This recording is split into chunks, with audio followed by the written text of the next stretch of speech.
প্রথমেই তোমাদের সবাইকে অনেক অনেক অভিনন্দন। তোমরা অনেক পরিশ্রম করে ষষ্ঠ সেমিস্টারের পরীক্ষা সুসম্পন্ন করেছো এবং এখন তোমরা সপ্তম সেমিস্টারে প্রবেশ করেছো। এর অর্থ হলো এখন তোমরা 4 বছরের আন্ডার গ্র্যাজুয়েশন সিস্টেমের লাস্ট ইয়ার অর্থাৎ ফাইনাল ইয়ারে কিন্তু উঠে গেছো। এই 4 বছরের কোর্সের শেষ দুটো সেমিস্টার, সপ্তম এবং অষ্টম সেমিস্টার। তাই এই সময়টা তোমাদের জন্য খুবই গুরুত্বপূর্ণ, কারণ এখান থেকেই তোমাদের ফাইনাল ডিগ্রি, অনার্স বা অনার্স উইথ রিসার্চের বিষয়টা কিন্তু আরও পরিষ্কারভাবে নির্ধারিত হবে। ভিডিওটি শুরুতেই জানিয়ে রাখি, এই মুহূর্তে তোমরা অন স্ক্রিনে আমাদের সপ্তম সেমিস্টারের অফিসিয়াল হোয়াটসঅ্যাপ গ্রুপের স্ক্যানটা দেখতে পাচ্ছ। এটা স্ক্যান করে তোমরা আমাদের সপ্তম সেমিস্টারের কিন্তু অফিসিয়াল হোয়াটসঅ্যাপ গ্রুপে যুক্ত হতে পারবে। সপ্তম সেমিস্টারের শুরু থেকে পরীক্ষা পর্যন্ত যত আপডেট, প্রত্যেকটা গুরুত্বপূর্ণ আপডেট আমরা এই গ্রুপে কিন্তু পাবলিশ করব বা প্রকাশিত করব। কিংবা ডেসক্রিপশন বক্সেও কিন্তু এই গ্রুপের লিঙ্ক রয়েছে, সেখানে ক্লিক করেও তোমরা আমাদের হোয়াটসঅ্যাপ গ্রুপে যুক্ত হতে পারো। তো শুরু করছি আমাদের আজকের এই বিশেষ ভিডিওটি। নমস্কার, আমি বাপি বিশ্বাস, তোমরা দেখছো study care WB YouTube channel. Coochbehar Panchanan Barma ইউনিভার্সিটির 4 বছরের আন্ডার গ্র্যাজুয়েশন প্রোগ্রামের নিয়ম অনুযায়ী যে ছাত্রছাত্রীরা 6টা সেমিস্টার সুসম্পন্ন করে তারা 3 বছরের ইউজি ডিগ্রি পায়, আর যারা সপ্তম এবং অষ্টম সেমিস্টার সুসম্পন্ন করে তারা 4 বছরের ইউজি অনার্স ডিগ্রি পাবে।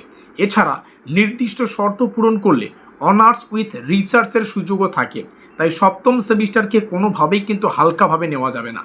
সেমিস্টারের শুরু থেকেই প্রস্তুতি শুরু করলে তোমাদের জন্য কিন্তু অনেক সুবিধা হবে। এখন আসি সবচেয়ে গুরুত্বপূর্ণ বিষয়টিতে। অনেক ছাত্রছাত্রী আমাদেরকে বারবার এই প্রশ্নটা করছে যে স্যার, সপ্তম সেমিস্টারের সিলেবাস কি বেরিয়েছে?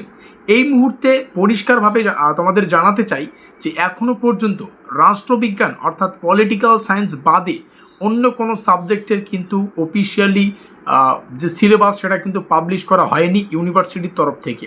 তাই যারা বাংলা কিংবা ইতিহাস, ভূগোল, শিক্ষাবিজ্ঞান, সমাজবিদ্যা বা এই ধরনের অন্যান্য বিষয়ের ছাত্রছাত্রী রয়েছ, তারা একটু অপেক্ষা করবে। বিশ্ববিদ্যালয় যখনই এই বিষয়গুলোর অফিসিয়াল সিলেবাস আপলোড করবে, আমরা সঙ্গে সঙ্গেই সেই তথ্য কিন্তু তোমাদের সামনে তুলে ধরব। আর যেমনটা শুরুতেই বলেছিলাম, তোমরা আমাদের অফিসিয়াল হোয়াটসঅ্যাপ গ্রুপ লিঙ্ক পেয়ে যাচ্ছ, লিঙ্ক ডেসক্রিপশন বক্সে কিন্তু দেওয়া আছে।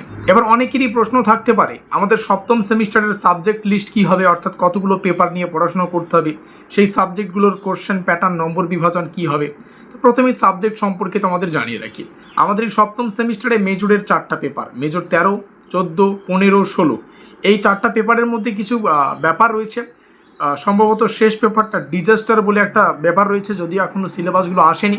তবে এটুকু আমরা জানতে পারি যে 4টা পেপারের মধ্যে 3টা পেপার আমাদের পড়তে হবে, একটা প্র্যাকটিক্যাল বা প্রজেক্ট টাইপের হতে পারে, আর একটা হচ্ছে মাইনর পেপার পড়তে হবে, মাইনরটা হচ্ছে মাইনর 5।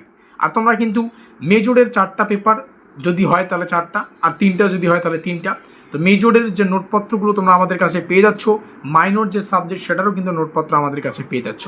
এখানে তোমরা আমাদের অফিসিয়াল যোগাযোগ নম্বর দেখতে পাচ্ছ, এখানে যোগাযোগ করে তোমরা আমাদের যে ব্রহ্মাস্ত্র পরীক্ষা নির্ভর একদম অফিসিয়াল সিলেবাস কোশ্চেন প্যাটার্ন মেনে তৈরি করা, বিগত বছরের ট্রেন্ড ফলো করে এবছর কোন কোন কোশ্চেনগুলো আসতে পারে এগুলো বিচার বিভাগ বা বিচার বিবেচনা করার পরেই এই নোটপত্রগুলো তৈরি করা। তো অবশ্যই আমাদের এই অফিসিয়াল যোগাযোগ নম্বরে যোগাযোগ করে নোটপত্রগুলো সংগ্রহ করে সেমিস্টারের শুরু থেকেই প্রস্তুতিটা ভালো করে নিতে পারবে।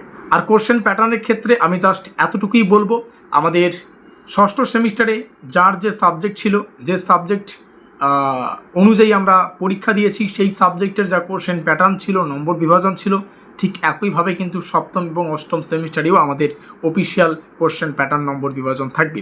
যদি চেঞ্জ হয় পরবর্তীতে আমরা জানিয়ে দেবো, এখনও পর্যন্ত জানানো যাচ্ছে না, কারণ সেরকম কোনো আপডেট ইউনিভার্সিটি থেকে উঠে আসেনি। তো এখন এটাই এতটুকুই বোঝো, মেজরের 4টা পেপার 13, 14, 15, 16, তার মধ্যে একটা পেপার সম্ভবত আমাদের প্র্যাকটিক্যাল বা প্রজেক্ট ওয়ার্ক কিছু একটা থাকবে, আর মাইনরের একটা পেপার। শুধু রাষ্ট্রবিজ্ঞানের সিলেবাস পাবলিশ হয়েছে, আর কোনো সিলেবাসের আজ পর্যন্ত, আজকে যে আমি 2 তারিখে ভিডিও রেকর্ড করছি, আজ থেকে মানে আজ পর্যন্ত এখনও আসেনি। পরবর্তীতে 3 তারিখে বা 4 তারিখে পরবর্তীতে যখন আসবে বা যদি আসে আমরা তোমাদের সামনে শেয়ার করব। ডেসক্রিপশন বক্সের হোয়াটসঅ্যাপ গ্রুপ লিঙ্ক, ক্লিক করে যুক্ত হয়ে নাও। এখানে রইল যোগাযোগ নম্বর, রাষ্ট্রবিজ্ঞান শুদ্ধ প্রত্যেকটা সাবজেক্টের নোটপত্র সংগ্রহ করতে এখানে যোগাযোগ করবে। ভিডিওটিকে শেষ পর্যন্ত দেখার জন্য অসংখ্য ধন্যবাদ।